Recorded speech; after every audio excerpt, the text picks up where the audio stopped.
আসসালামু আলাইকুম ওরহমতুল্লাহি ওবরকাতু। প্রিয় মালয়েশিয়ান প্রবাসী বাংলাদেশ ভাইরা, কেমন আছেন সকলেই? আশা করি আল্লাহর মধ্যে ভালো আছেন। আজ আপনাদের মাঝে যে বিষয়গুলো নিয়ে শেয়ার করব সেগুলো হলো অবৈধদের বৈধতা নিয়ে কিছু আলোচনা এবং ইমিগ্রেশনের আরও কয়েকটা বিষয় নিয়ে আলোচনা আপনাদের সাথে করব। এর আগে আপনাদেরকে বলে রাখি, এখনও যারা আমাদের এই চ্যানেলে প্রথম, অবশ্যই আমাদের চ্যানেলটি সাবস্ক্রাইব করে রাখুন এবং বেল বাটনে ক্লিক করে রাখুন, যাতে মালয়েশিয়ার যে কোনো সংবাদ উপস্থাপন করার সঙ্গে সঙ্গে অটোমেটিকলি পৌঁছে যায় আপনাদের হাতে।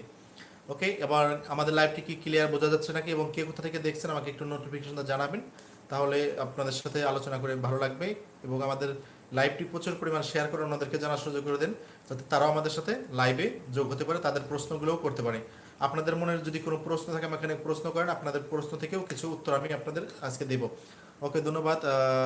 শাহিন বলছেন যে ওকে, অনেকে বলছেন, রবিন বলছেন যে ওকে, বোঝা যাচ্ছে। ওকে, আপনাকে অনেক ধন্যবাদ।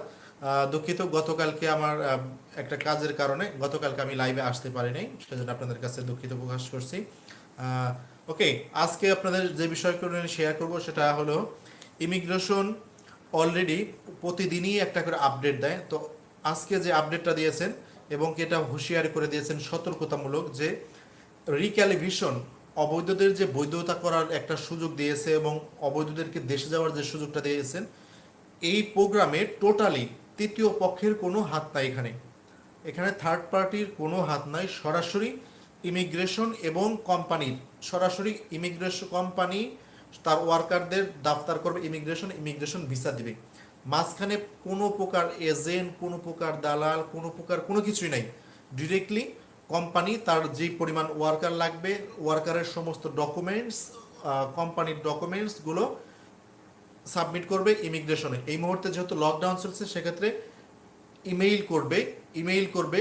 গত কয়েকদিন আগে আমি অলরেডি আপনাদেরকে আপডেট দিয়েছি যে কতগুলো ইমেইল করেছে, কতগুলো কোম্পানি, 1133টা কোম্পানি এবং 17,000 সামথিং ওয়ার্কারদের ডকুমেন্টস অলরেডি তারা ইমেইল করছে। কোন ইমেইলে করতে হবে সেই ইমেইলটা আমি এখানে ডিসক্রিপশন বক্সে দিয়ে দিছি এবং ওয়েবসাইটটাও ডিসক্রিপশন বক্সে দিয়ে দিছি। ওখান থেকে আপনারা বিস্তারিত আপনাদের বসদের সাথে শেয়ার করতে পারবেন। মূল কথা হলো টোটালি ডিরেক্টলি কাজট হবে আপনাদের মালিক প্লাস ইমিগ্রেশন। মাঝখানে কোনো প্রকারের কোনো মধ্যম মাধ্যম থাকবে না, কোনো তৃতীয় পক্ষ থাকবে না।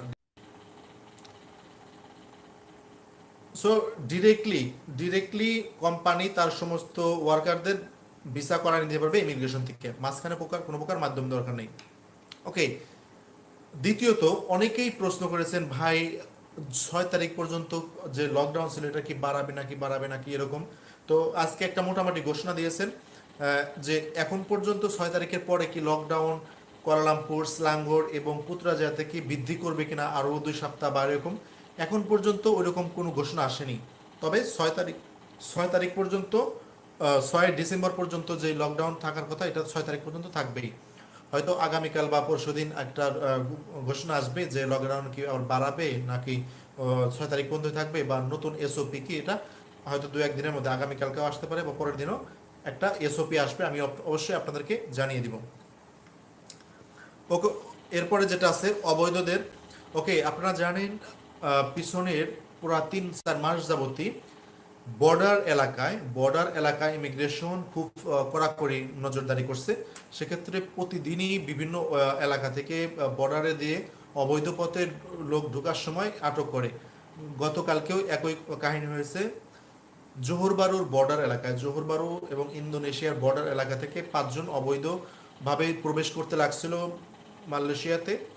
সে বর্ডার এলাকা থেকে 5 জন অবৈধকে তারা আটক করেন, যারা অবৈধভাবে নৌকা পথে মালয়েশিয়া প্রবেশ করতে চেয়েছিল।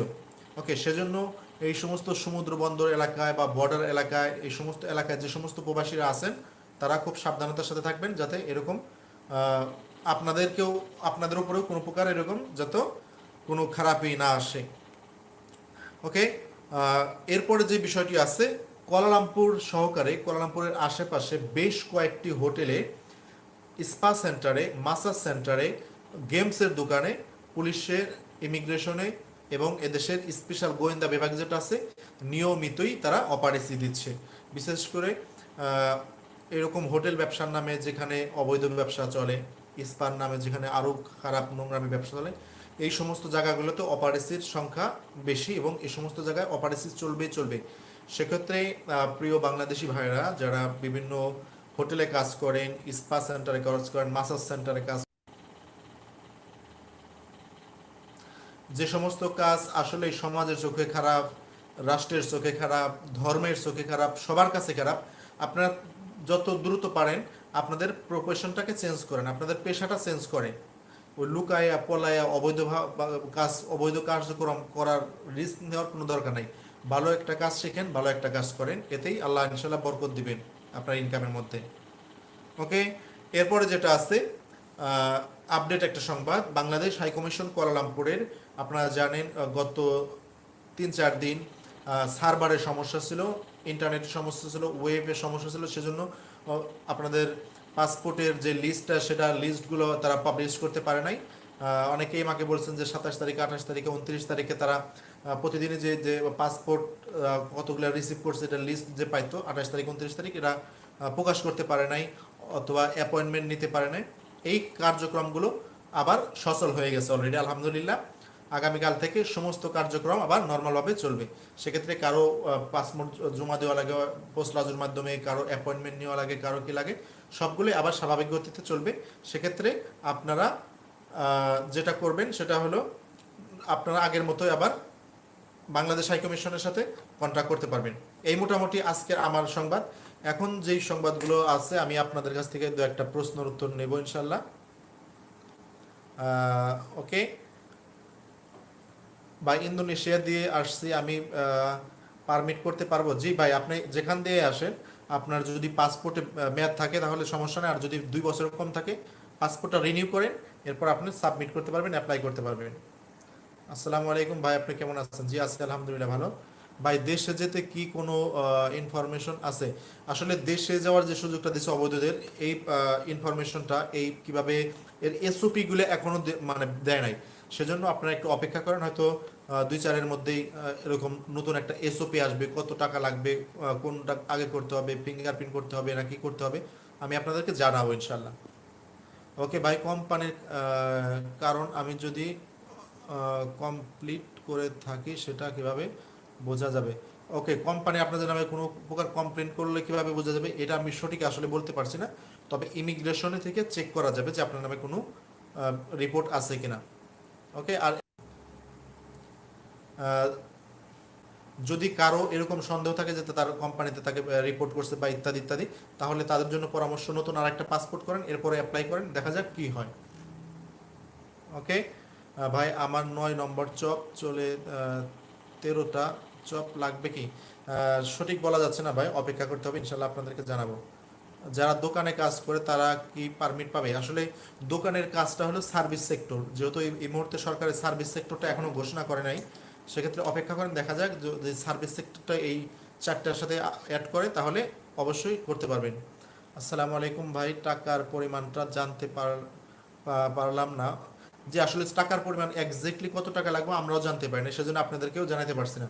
ইনশাল্লাহ প্রতিদিন আমাদের সাথে থাকুন, লাইভ দেখেন, ইনশাল্লাহ আপনাদেরকেও জানার সাথে সাথে জানিয়ে দিব।